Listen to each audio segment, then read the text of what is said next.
ICC T20 world cup 2026లో భాగంగా రేపు India versus New Zealand మధ్య ఫైనల్ మ్యాచ్ జరగనున్నది. అయితే ఈ మ్యాచ్కి ముందు టీమిండియాపై కీలక వ్యాఖ్యలు చేసిన పాకిస్తాన్ మాజీ bowler Shoaib Akhtar, team India batting పరంగా, బౌలింగ్ పరంగా చాలా అద్భుత ఫామ్లో ఉంది. అయితే ఇప్పుడున్న ఫామ్లో టీమిండియాను ఓడించడం చాలా కష్టమని పాకిస్తాన్ మాజీ ప్లేయర్ షోయబ్ అఖ్తర్ అన్నాడు.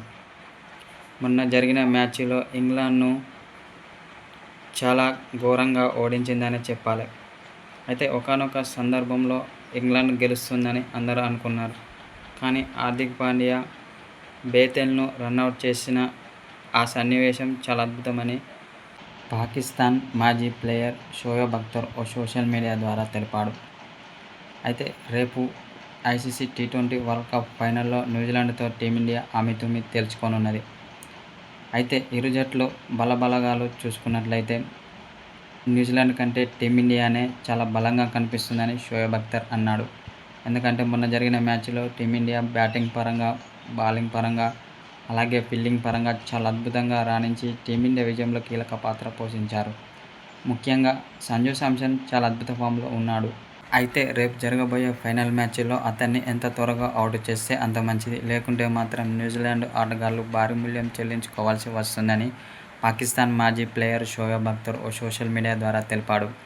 టీమిండియా బ్యాటింగ్ లైనప్ చూసుకున్నట్లయితే అభిషేక్ శర్మ, సంజు శాంసన్, తిలక్ వర్మ, సూర్యకుమార్ యాదవ్, హార్దిక్ పాండ్యా, శివమ్ దుబే, అక్షర్ పటేల్ ఇలా చాలా అద్భుత బ్యాటింగ్ లైనప్ ఉందని షోయబ్ అఖ్తర్ అన్నాడు.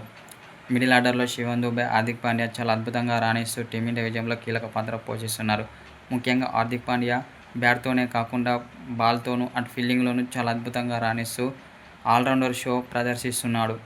కాబట్టి అతన్ని తట్టుకోవడం కూడా చాలా కష్టమని చెప్పుకొచ్చాడు. అతడు ఫామ్లోకి వస్తే మాత్రం ప్రత్యర్థి ఆటగాళ్లకు చుక్కలు చూపిస్తాడని అన్నాడు. అటు బ్యాటింగ్లోనూ, ఇటు బౌలింగ్లోనూ ప్రత్యర్థి ఆటగాళ్లకు చుక్కలు చూపిస్తాడని అన్నాడు. ఏది ఏమైనా టీమిండియాలో మంచి ఆల్రౌండర్ ఉన్నాడని షోయబ్ అఖ్తర్ ఓ సోషల్ మీడియా ద్వారా తెలిపాడు. హార్దిక్ పాండ్యా గ్రేట్ ఆల్రౌండర్ అని అతని యొక్క ప్రదర్శనపై ప్రశంసల వర్షం కురిపిస్తున్నాడు.